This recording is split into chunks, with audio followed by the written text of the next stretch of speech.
그는 성령으로 잉태되어 동정녀 마리아에게서 나시고 본디오 빌라도에게 고난을 받아 십자가에 못 박혀 죽으시고 장사된 지 사흘 만에 죽은 자 가운데서 다시 살아나셨으며 하늘에 오르시어 전능하신 아버지 하나님 우편에 앉아 계시다가 거기로부터 살아있는 자와 죽은 자를 심판하러 오십니다.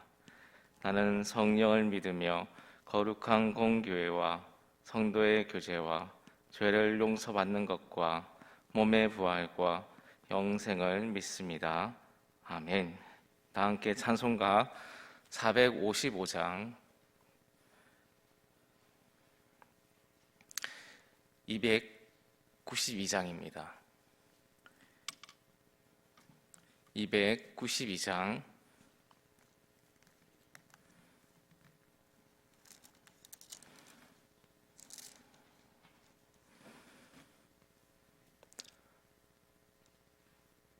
주 없이 살 수 없네 죄인의 구주여 그 귀한 보배 피로 날 구속하소서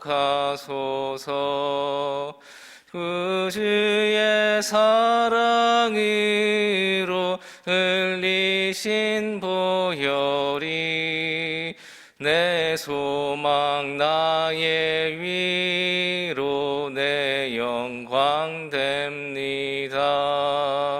주 없이 살 수 없네 나 혼자 못 서리 힘없고 부족하며 지혜도 없도다. 내 주는 나의 생명 또 나의 힘이라. 주님을 의지하여 지혜를 얻으리. 주 없이 살 수 없네 내 주는 아신다. 내 영의 깊은 간구 마음의 소원을 주밖에 나의 마음 니 알아주리요. 내 마음 위로하사 평온케 하시네. 주 없이 살 수 없네 세월이 흐르고 이 깊은 고독 속에 내 생명 끝나도 사나운 풍랑일 때 날 지켜주시니 내 곁에 계신 주님 늘 힘이 되시네.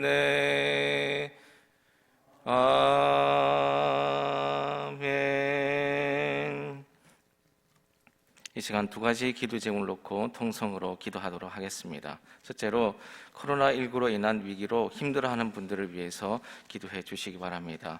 오늘은 의료진들을 위해서, 재정적으로 힘들어하는 분들을 위해서, 그리고 위기가 하루빨리 종식될 수 있도록 위해서 기도해 주십시오. 둘째로 12월 6일 있을 수능을 치르는 수능생들을 위해서 기도해 주시기 바랍니다. 하나님께서 지혜를 더해 주셔서 배운 것들 잘 생각나게 해주시고 떨지 않고 패턴을 유지할 수 있도록 사회로 나가는 학생들도 형통의 복을 허락해 달라고 이 두 가지 기도의 제목을 놓고 다 같이 통성으로 기도하도록 하겠습니다.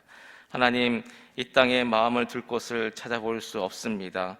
하나님만이 우리의 도우심을 고백합니다.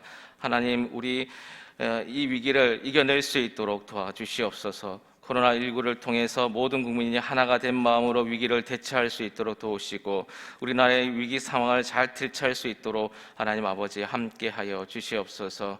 코로나19의 확산을 방지하는 모든 기관과 함께해 주시며 의료진과 함께해 주셔서 환우들을 돌보는 데 힘들지 않게 해주시고 코로나 병마로 인하여서 고통당하는 자들 치료의 능력으로 함께해 주셔서 주님 때문에 소망 있게 하여 주시옵소서.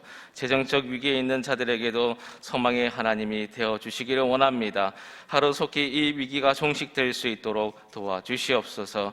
하나님, 고3 수험생들과 재수생 사회로 가는 학생들을 위해서 기도합니다. 이들을 붙잡아 주시옵소서.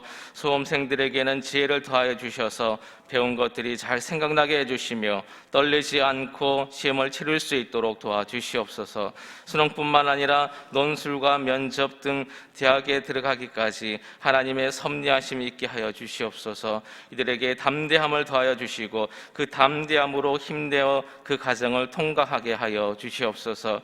이들의 꿈을 펼칠 수 있는 곳으로 하나님께서 이끌어 주시고 좋은 사람을 만날 수 있도록 함께하여 주시기를 원합니다. 이 시기에 대학에 떨어지면 모든 것이 끝나는 것처럼 생각되겠지만 우리는 알고 있습니다. 대학이 인생의 모든 것이 아니라는 것을요. 하나님, 이들의 생각 속에 대학이면 다 된다라는 생각보다 대학 너머를 볼 수 있는 눈을 허락하여 주시고 그리하여 더 큰 꿈을 가슴에 품는 시간들 될 수 있도록 도와주시옵소서.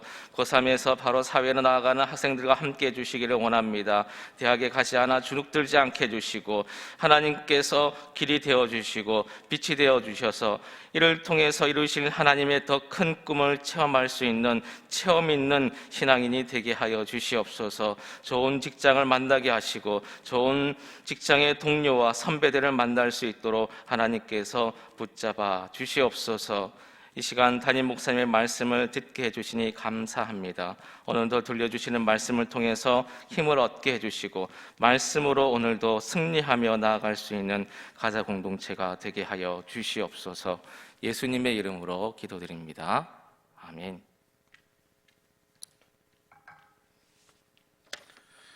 오늘 우리에게 주시는 하나님의 말씀은 데살로니가 후서 1장 10절에서 12절까지 봅니다. 데살로니가 후서 1장 10절에서 12절 말씀, 우리 한 절씩 교독하고 마지막은 합독합니다. 그날에 그가 강림하사 그의 성도들에게 영광을 받으시고 모든 믿는 자들에게서 놀랍게 여김을 얻으시리니 이는 우리의 증거가 너희에게 믿어졌습니다.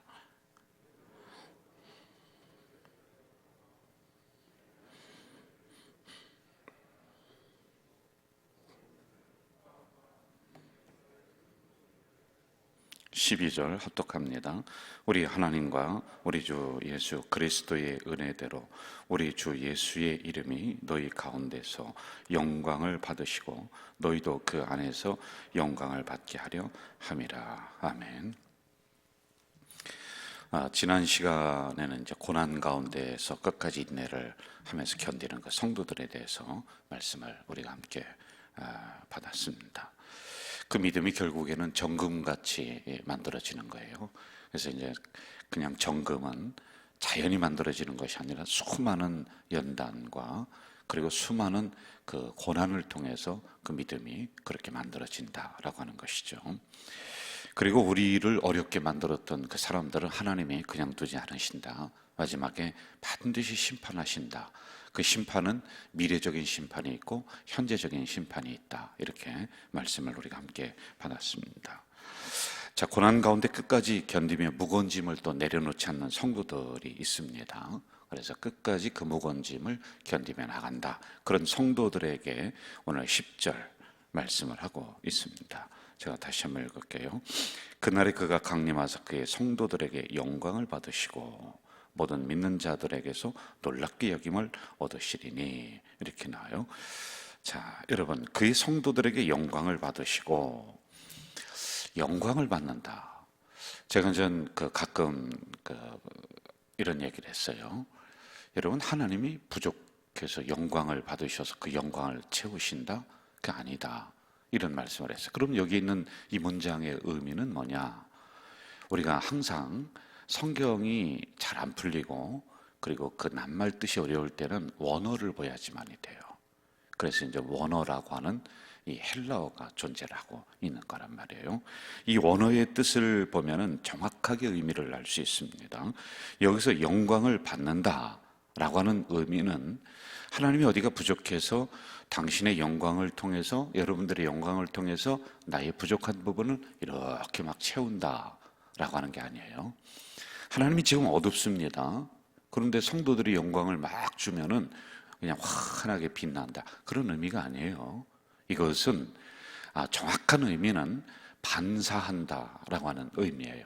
여러분, 반사라고 하는 것은 무슨 뜻이냐 하면은, 쉽게 얘기하면은 태양빛이 비치잖아요. 그럼 거울을 가지고서 이 빛을 이렇게 해서 사람들에게 비추면은 이 태양빛을 반사를 하는 거예요. 먼저 태양빛이 있어요. 이걸 이것을 사람들이 거울로 어두운 곳을 이렇게 비치기도 하고, 이렇게 반사를 하는 의미를 이게 가지고 있단 말입니다. 자, 이런 것처럼 하나님의 은혜가 우리들에게 먼저 내려와요. 그러면 성도들은 거울이 되어서 하나님의 은혜를 받으면서 이걸 다시 반사하는 거예요. 어디를 향해? 세상을 향해, 다른 사람을 향해 반사하는 거예요. 이게 바로 영광이다라고 하는 이런 의미를 가지고 있단 말입니다. 그래서 하나님의 은혜가 먼저이고, 하나님의 구원이 먼저이고, 하나님의 사랑이 먼저이고, 하나님의 그 축복이 먼저인 거예요. 반드시 하나님의 이런 부분들이 먼저 우리를 향해 주셨습니다. 그냥 우리가 가지고 있는 걸 가지고 하나님 앞에 막 쥐어짜듯이 영광을 돌리고 그런 것이 아니라, 하나님이 넉넉하게 주신 것을 우리는 다시 반사하는 거예요. 그런데 반사를 할 때 어디를 향해 하느냐라고 하는 겁니다. 하나님을 향해 하는 것이 아니라 세상을 향해, 이웃을 향해, 성도를 향해 우리가 거울을 반사하듯이, 태양빛을 다시 반사하듯이, 이게 바로 영광이다라고 하는 의미를 가지고 있는 겁니다. 이렇게 데살로니가 교인들을 사도 바울 목사님이 훈련을 시켰습니다. 그리고 이게 어느 정도 이제 이들이 되었습니다. 주님의 사랑을 망각하지 않고 그 사랑을 베푸는 거예요. 사랑을 내가 듬뿍 받았으니까 나만 받고 있는 것이 아니라 이 사랑을 반사를 합니다. 누구를 향해서요? 옆에 있는 성도를 향해서, 공동체를 향해서, 그리고 이웃을 향해서. 하나님이 나에게 복을 많이 주셨습니다. 이걸 나만 먹고 사는 것이 아니라 내가 이웃을 향해, 세상을 향해 반사하는 거란 말입니다. 이렇게 성도들이 형성이 되었습니다. 자, 이 말씀을 우리에게 한번 좀 적용을 시켜봅시다. 우리가 하나님에게 받은 은혜가 10,000가지가 넘습니다. 그런데 어떤 사람은 이 은혜와 사랑, 축복을 그냥 내 안에만 간직하는 사람들이 있어요. 그런데 어떤 성도들은 이 받은 은혜를 또 성도들을 향해, 세상을 향해 이렇게 내어놓고 하는 사람들이 있단 말입니다. 이것을 우리가 실천해 나가자라고 하는 의미죠. 그래서 우리는 받은 은혜, 이것을 다시 세상을 향해 반사하고 공동체를 향해 반사하면서 살아가야지만이 되는 겁니다. 우리는 너무 쉽게 받은 은혜, 사랑, 축복, 이 구원, 이게 너무 크니까 잊어버리는지 몰라도요, 또 소중하게 생각하지 않는지는 몰라도요, 분명한 것은 하나님이 먼저 우리를 향해 주셨다라고 하는 거예요. 여러분들이 그런 고백하지 않습니까? 저도 그 고백하지 않아요? 하나님의 은혜가 아니었으면 우리가 여기까지 걸어올 수 없었습니다. 이 고백을 하지 않습니까? 그러면 그 고백을 한 성도들은 반사해야 된다는 거예요. 그 은혜를 보여줘야 된다는 거예요. 그 사랑을 보여줘야 된다는 거예요. 그 구원의 역사를 보여줘야지만이 된다라고 하는 겁니다. 이처럼 사람은 자꾸만 잊어버리고 또 아니라고 부정할까봐 11절에 이렇게 말씀하고 있습니다. 우리 같이 한번 11절 읽어볼까요? 시작. 이러므로 우리도 항상 너희를 위하여 기도함은 우리 하나님이 너희를 그 부르심에 합당한 자로 여기시고 모든 선을 기뻐함과 믿음의 역사를 능력으로 이루게 하시고. 자, 첫째, 너희를 위해서 항상 기도한다라고 하는 겁니다. 우리가 반사하며 살아가지 않는, 합당하게 여김을 받지 않는 우리들이 지금 되었다는 거예요. 그래서 사도 바울 목사님은 내가 너희들을 위해서 기도한다. 받은 은혜를, 받은 사랑을, 받은 축복을 세상을 향해 반사해라. 그렇게 살아가도록 너희를 위해 기도하고 있다라고 하는 이런 것입니다. 그럼 어느 때까지 기도하느냐? 합당한 자로 여길 때까지 내가 기도한다라고 하는 말씀인 것입니다. 아직 합당하지 못합니다. 아직 은혜를 반사하며 제대로 살아가지 못해요. 그리고 축복을 반사하며 살아가지를 못하고 있습니다. 그랬을 때 사도 바울 목사님은 성도를 위해서, 그 공동체를 위해서 계속해서 이들이 올바로 설 때까지, 반사하며 살아갈 때까지 기도하고 있다라고 하는 것이죠. 여러분, 이 부분은 오늘 우리들에게도 동일하게 필요한 부분이에요. 저도 우리 성도님들이 올바른 성도가 될 수 있도록, 믿음을 반사하며 살아갈 수 있도록 끝까지 좀 기도해야 될 사명들이 있는 거지요. 우리 공동체가 그렇게 반사하며 살아갈 수 있도록 이걸 기도해야지만이 되는 부분들이에요. 저는 우리 가저제일교회가 세상을 향해서 하나님이 주신 은혜를 반사하는 교회인가, 아니면 우리들끼리 이 안에 갇혀서 뭐 우리들끼리 그냥 뭐 나눠 먹고 그러면서 소비하는 그런 교회인가, 이것도 우리가 좀 냉정하게 봐야 돼요. 정말 받은 사랑이 우리가 큽니다. 우리 공동체. 그러면 이 우리 공동체가 세상을 향해 이 사랑을 반사해야 돼요. 이렇게 될 수 있도록, 합당한 자로 여김을 받을 수 있도록 끊임없이 저는 추구하고 기도하고 정책을 세우고 이끌어가고 말씀으로 훈련시키고, 이걸 끊임없이 해야지만 되는 이런 사명이 있다라고 하는 것이죠. 자, 12절로 한번 넘어가 보겠습니다. 12절 같이 읽어볼까요? 우리 하나님과 주 예수 그리스도의 은혜대로 우리 주 예수의 이름이 너희 가운데서 영광을 받으시고 너희도 그 안에서 영광을 받게 하려 함이라. 두 가지죠. 우리들 가운데 주님의 이름이 영광을 얻어야 한다. 그리고 또 하나는 그렇게 되면은 주님 안에 있는 우리들도 더불어서 영광을 받는다. 여러분, 앞에 있는 거와 연결을 시켜 봅시다. 이게 뭐냐면은 주님의 사랑이 먼저라고 했어요. 주님의 은혜가 먼저라고 했어요. 그럼 이것을 우리가 세상을 향해, 이웃을 향해, 성도를 향해 반사하며 살아가는 사람은 하나님 앞에 영광을 돌리는 거예요. 그런 사람은 또 더불어서 하나님이 더 은혜를 주신다, 우리를 영광스럽게 만든다라고 하는 겁니다.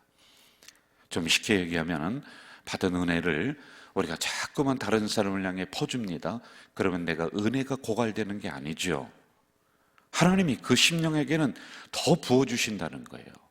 받은 축복을 이웃을 향해, 그리고 성도를 향해 반사하며 살아갑니다. 그러면 내 안에 있는 이 축복이 자꾸 없어지는 것이 아니라 하나님이 그런 심령들에게는 더 영광스럽게 만든다는 것은 더 부어주시고 더 부어주시는 이 은혜가 있다라고 하는 이 말씀인 것이에요. 여러분, 만약에 그렇게 살지 않는다면 어떻게 될까요? 점점 말라가는 그런 것뿐이 안 될 것 같아요. 사라져가겠죠. 언젠가는 없어지겠죠. 그러므로 저는 우리 사랑하는 우리 가자 공동체 성도 여러분이 반사하는, 비추는, 세상을 향해 그리스도의 빛을 비추고 사랑을 비추고 또 성도를 향해 또 사랑을 나누고 은혜를 나누는, 그렇게 됐을 때 하나님은 내 안에 있는 이 사랑, 은혜가, 축복이 없어지게 하는 것이 아니라 더 부어주시는 이 은혜, 이 사랑, 이 축복이 또 일어날 것이다 라고 하는 이 말씀입니다. 오늘 저는 주신 말씀을 가지고 우리 성도들이 세상을 향해 반사하며 살아가는, 비추며 살아가는 그런 성도, 교회 되기를 주 이름으로 축원합니다. 기도하겠습니다. 사랑하시는 아버지 하나님, 오늘 하나님 앞에 영광 돌리는 삶에 대해서 우리에게 말씀을 해주셨습니다. 고난을 통과한 백성들은 이제 하나님의 은혜와 사랑, 축복, 이 모든 것들을 반사하며 살아가라. 세상을 향해 흘려보내며 살아가야지만이 된다. 이것이 바로 하나님을 영광스럽게 하는 것이다 라고 하는 말씀 주셨사오니 그런 심령들에게는 다시 하나님이 영광된 자리로 올려주신다, 채우시고 또 채워주시는 은혜가 있다라고 하는 이 말씀인 줄 믿습니다. 하나님, 이 말씀대로 오늘도 승리하며 살아가는 우리 공동체가 될 수 있도록 인도해 주시옵소서. 예수님의 이름으로 기도하옵나이다. 아멘. 하늘에 계신 우리 아버지, 아버지의 이름을 거룩하게 하시며 아버지의 나라가 오게 하시며 아버지의 뜻이 하늘에서와 같이 땅에서도 이루어지게 하소서. 오늘 우리에게 일용할 양식을 주시고 우리가 우리에게 잘못한 사람을 용서하여 준 것 같이 우리 죄를 용서하여 주시고 우리를 시험에 빠지지 않게 하시고 악에서 구하소서. 나라와 권능과 영광이 영원히 아버지의 것입니다. 아멘.